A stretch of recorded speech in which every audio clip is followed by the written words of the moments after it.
Check. This is the Vice City Mafia podcast. We coming at you from outside. It is so hot here in Miami, bro. Cannot think right now. It is so hot. It is so hot. But that's how much we care about y'all. That's fact. That's what we do for y'all. We're gonna do it inside, but we're like, nah, because they don't like it. Won't. It doesn't translate. The shot ain't right. The shot ain't right. We just need to do it with our shirts off and just run it. You know what I mean? You know, big balcony vibes, big penthouse vibes. You know how we coming? That's why we get the penthouse anyway. But okay, let's get into it, bro. Law number 30: make your accomplishments seem effortless. Talk to me. I think that's. I think all the laws are important. I know I always say, that's a good one. That's a good one. Yeah. They're all good ones. But this is a good one. This is a good one, though. But, I think it's important to make your accomplishments seem effortless, because you ever meet someone that's that you're like, yo, wow, you painted it so good. And then they want to tell you how hard they worked on the painting. And yes. You don't give two fucks how hard they worked on it. Really don't. You just got to look at it and be like, yeah, that's a good painting. And he goes, yeah, I mean, I did it in 10 minutes. It makes it seem more like, damn, bro. That bleeds into what we were talking about the other pod, right? In terms of true mastery is being able to do seemingly the impossible in a short amount of time, right? Because that means you've put in the hours along the way, right? To figure out how to do it quickly, right? So, yeah, bro. You know what I mean? Nobody wants to hear somebody complain about how much they belabored over something that was hard to do, right? Because if you just make it seem like it's what you do, then you seem like you're a winner.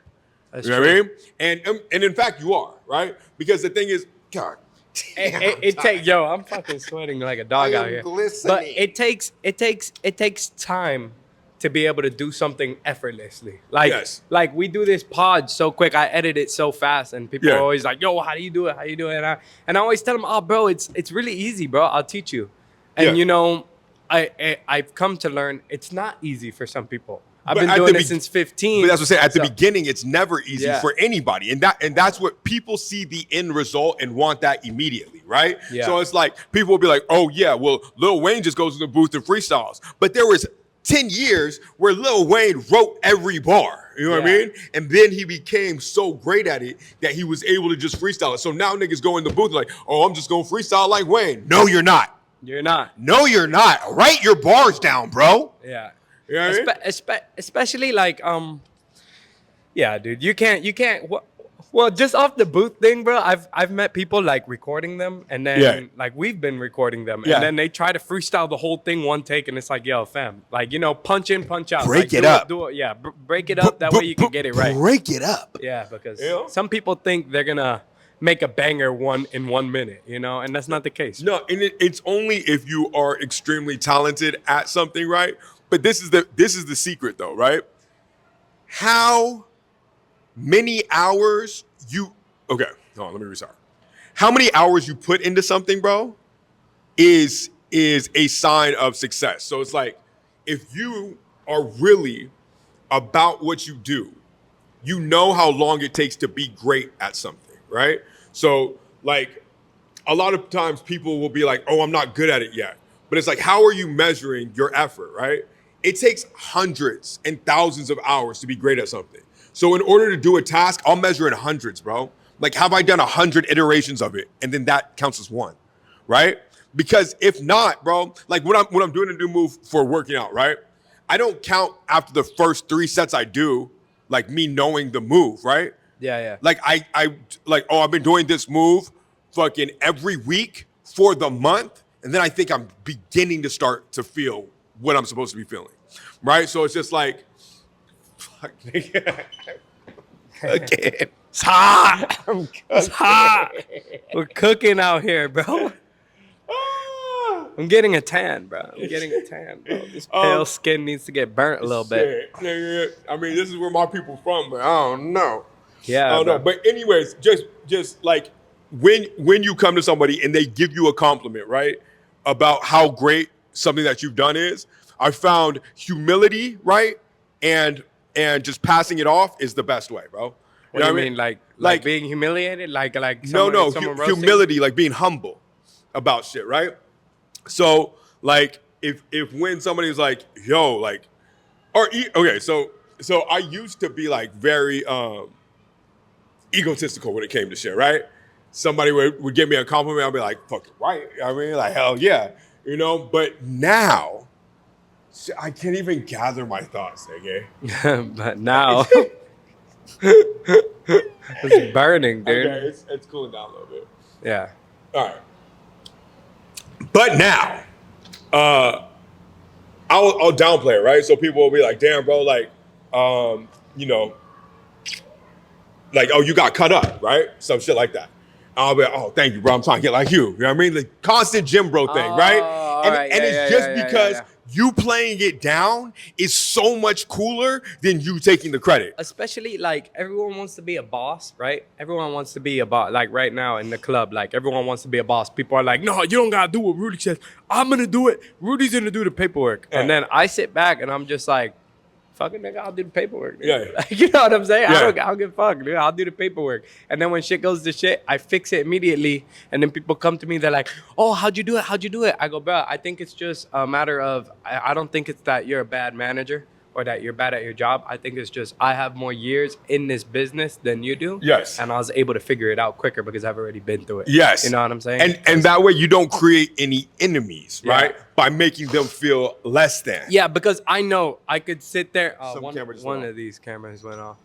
I know that like I could just sit there and then like be like, no. I'm gonna do it. I'm gonna fix it because you're gonna fuck it up. But sometimes I let people fail just so I could teach them. Yeah, you know, or you let people fail in silence and let your actions speak to the result, right? So if you are really a master at what you do, you don't need to shout from the rooftops how good you are at anything. Exactly. Right? Because people already take notice. And the coolest thing, even like for artists, right? It was like all the artists that I really fuck with are humble in person and a egotistical savage performing, right? So like when you're in the middle of your craft, that is the time to take the credit, right? That is the time to put everything into what you're doing. That is the time to get all the glory. And then when you step off that stage, when you're done performing, then you become humble, right? And so it's like LeBron during the game, if he was like, oh, I don't want to shoot, then that would be a problem, right? But no, that's when you fucking drag your nuts, and that's when you're dunking, and that's when you're like, yeah, nigga, and you step off the court, you're like, oh, me? Oh, man, I was just doing my job. You know what I mean? I was just getting it done. You know what I mean? And that's the coolest way to be, to me, is allowing other people to know about, like, allowing other people to recognize your success, right? Yeah, like, yeah, because if you tell people, I always think that when you're telling people how hard you're working and, oh, it took me, I did this and I did this and this and I did all this shit, right? And what you're really telling me is, you're really telling me how great you are. Yeah. In other ways. And I don't, you're begging for attention. Yes, right? yes. Please compliment me on how hard I work. Acknowledge me. Yeah, please. Didn't I work hard? Yeah. Didn't you see how hard I'm working? Like, nigga, shut up. Yeah. Get your credit by doing the work and allow other people to recognize your greatness. And sometimes, something I've done is I've done things effortlessly. You know, before even reading that book, I'll do things and I'll just humble about it. I was like, oh, no, bro, it's just, I figured it out. I had some people teach me. I asked questions. And then sometimes I get so much praise, it starts going to my head, and I'll be like, bro, no, I made this club. Yeah. I changed the name. I did this. Yeah. I'm the strip club wonder child. Yeah. I'm the strip club guru. Yeah. You know what I'm saying? But it's better to just... No, but don't get me wrong. Being conceited is important. I think if niggas are not giving you your praise, right? Sometimes you do have to take steps in order for your recognition to be had. Yeah, that's why I let people fail. But you have to, you have to do it strategically. You have to do it in a way that doesn't show that you crave praise, rather you deserve it, right? Yeah. And so you do that by, sometimes taking a back seat and being like, oh, okay, right? And sometimes you might have to wait, right? But not seeking the praise is the sign of somebody that is truly confident in themselves, right? Yeah. Okay, I'll just make sure. Okay, so the second part of it, right, just to keep it going, is like making your accomplice seem effortless can make you seem powerful and generate awe in others. So that's the other thing, right? You seem like you are Don Dada when like you're like, oh, it's easy, right? And then other people go and try to do it, and they're like, oh shit, this is fucking hard. And damn, Rudy didn't even complain about doing it. He just made it seem easy as fuck. Yeah. You know what I mean? He just set it up and got it down. How do you make it look so simple, right? Because like the same thing is a good example is stand-up comedy, right? Because people are just talking, or even podcasting, right? People are like, I said, I can talk.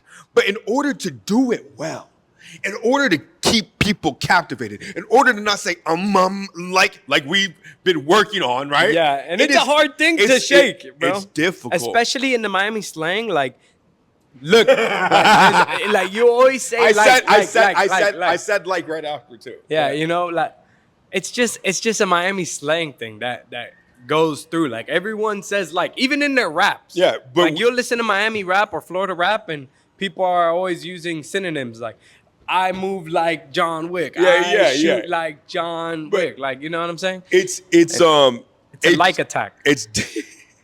It's definitely an art to speak powerfully, to speak with conviction, and to do it in a way that doesn't make you seem like you're trying too hard, right? That's why people like Andrew Tate are so impressive to me. Andrew Tate, like, because he speaks so professional, and it was almost like he was media trained, and he says he media trains himself. You know what I mean? I think you can train yourself at anything if you're willing to put the time in, right?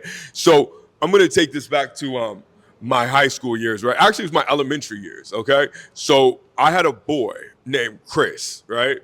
And Chris, everybody knew that he was smart as fuck, right? Yeah. And he would never act like he was studying. But I knew this boy went home and studied his ass off, would come back to school, ace the test, and be like, I didn't even read. I didn't even look at it. And all the teachers thought he was a white kid, and all the teachers thought he was so much smarter than the Asian kids that they knew and talked about how hard they worked, right? But Chris just made it seem effortless, right? But I went over his crib, and he was studying, like secretly studying, you know what I mean? And I was like, yo, that's crazy that he figured it out at like 12. You know what I mean? But it always stuck with me because I thought it was so cool that he found, like, he just thought it was cool to act like he just knew shit. You know what I mean? Yeah. But to him, it was fun, bro. Like, we had a writing contest, and this nigga in his spare time would always just be reading, like fantasy shit, right? But he just like, that was really how he liked spending his time. You know what I mean? But he was cool, like he was good at sports and shit like that. So he was cool enough to be playing all the sports and shit like that. But he would read in his spare time, right? But he didn't want to be labeled anything. So he just made it seem like, yo, I'm just naturally good at all things. You know what I mean? Even though there were some things that he worked hard at. But hearing him never complain made him so chill to be around. Because you never thought, like, this nigga's trying to rub it in my face, right? Yeah. This nigga was always trying to play the back seat. And so that was something that it took me a while to integrate myself because, nigga, like, I like being seen. I like being recognized. You know what I mean? Like, I like being recognized for my accomplishments, right? But you realize that if you're screaming it from the rooftop, the niggas that care are still gonna care, and the niggas that don't give a fuck aren't gonna give a fuck, right? So the thing is, just do the work and praise yourself. Yeah. You know what I mean? I think 48 Laws of Power and the Bible are like two books everyone should read. You know what I'm saying? Okay. Because like you're able to get so much knowledge, bro. You know, like after reading that book, 48 Laws of Power, is when I became manager. Okay. After reading the book. And you know, when you start reading the 48 Laws of Power, like you'll see some laws there that you already do subconsciously. Right. Like that's how you maneuver, and you're like, wow, bro, I maneuver like this. Right. You know? And I don't know, it's just something, it's a book that everyone should try to live by, you know what I mean? There is power in knowing, right? So it's like sometimes we do know things like intuitively. We do know we move a specific way, right? But then you don't know what you don't know, right? So by reading that, you can say like, oh, this one I do naturally. This is one I hadn't even thought of. This is one I kind of do, but for some reason when shit gets tough, I don't do it. You know what I mean? Yeah. That I should push through with, right? And so like that is another thing that I've always just like tried to stay reading because like it gets me a different perspective. But the thing is, I can't read too much because then I feel overwhelmed by inaction, right? Because I have to read in little spurts and then go do the work that the reading says to do, right? So it's like, or else I'll forget it, right? So I used to try to like power read, and I took pride in reading as many books as possible, right? And all that did was make me a really good reader, right? But I wasn't anywhere like further in my life, right? So what I started doing was I'll take like 30 minutes in the morning and I'll read a small passage, bro, as much as I feel I need for the day. So maybe it's just like a paragraph. Sometimes it's just a sentence. And then I will write out what that means to me.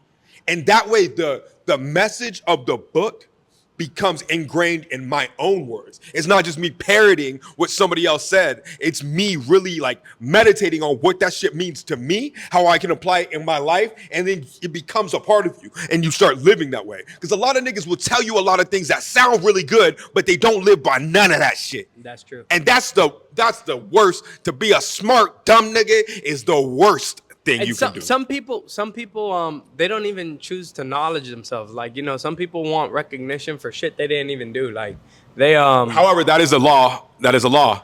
Yeah, that is a law. It's take credit for other people's work. Yeah, yes. But that's different. It's different than recognition for shit you didn't do. It's different in I think the take credit for other people's work is like, all right, when I had that the bar means my back, nigga Red. What's up, bro? When I make the bar back paint the fucking bar, yeah, and then I go to the owner and I go, hey, painted the bar. I had the bar painted. You know what I'm saying? That's what that law means.